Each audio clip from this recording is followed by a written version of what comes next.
Ronda Veritas Report. Mga kapanalig, ating pakinggan ang pag-uulat mula kay Ronda Veritas Nolan Ariola pagdalagda sa kasunduan sa pagitan ng National Printing Office at Commission on Elections kaugnay sa pagsisimula ng pag-imprenta ng mga balota sa 2nd District ng Antipolo City isinagawa ngayong araw. Anong detalye, Nolan? Maraming salamat mga kapanalig. Maaari nang simulan ang pag-imprenta ng mga balota na gagamitin para sa special election sa 2nd District ng Antipolo City sa March 14, 2026. Nitong Biyernes, lumagda ng Memorandum of Agreement ang Commission on Elections at National Printing Office sa tanggapan ng poll body sa Maynila. Ayon kay COMELEC Chairman George Garcia, sa ilalim sa verification ang mga balota para matiyak na maayos at malinis ito. Target ng COMELEC na matapos ang buong proseso sa printing ballot sa loob ng 5 araw hanggang 1 linggo.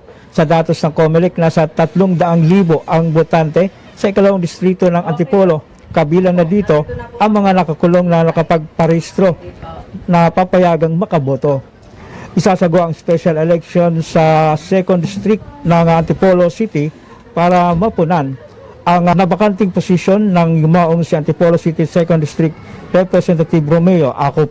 Yung lahat ng mga certificates of candidacy ay atin po ilalagay sa COMELEC website upang kahit paano alam at kilala ng mga kababayan natin sa ikalawang distrito ng Antipolo kung sino ang mga tumatakbo sa kanila. Sa February 12, simula na rin po ng campaign period sa kanila hanggang March 12 po yun.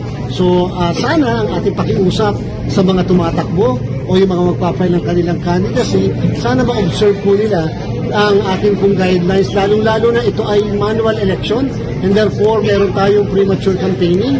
And maliban po doon, kinakailangan medyo panatilihin nating malinis yung ating kapaligiran. Habang umiikot tayo, babantayan po namin yung mga namimigay dyan, lalo na sa panahon na bawal pa ng mga kampanya, at wag na wag gagamit ng pera o pondo ng bayan. Mga kapanalig, ang lagyan, dalangin at paalala ng Simbahang Katolika ay ang mapanatili ang malinis, maayos at mapayapang halalan saan man. Para sa Veritas 846, ang radyo ng simbahan, ako inyong kapanalig, Nolan Ariola, sumainyo ang katotohanan.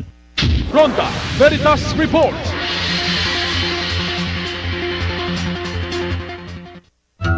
Kapanalig, narito ang ilang paalala sa pakikibahagi ng on-air and online healing masses sa Veritas tuwing alas 6 ng umaga, alas 12 ng tanghali, alas 6 ng gabi at alas 12 ng hating gabi.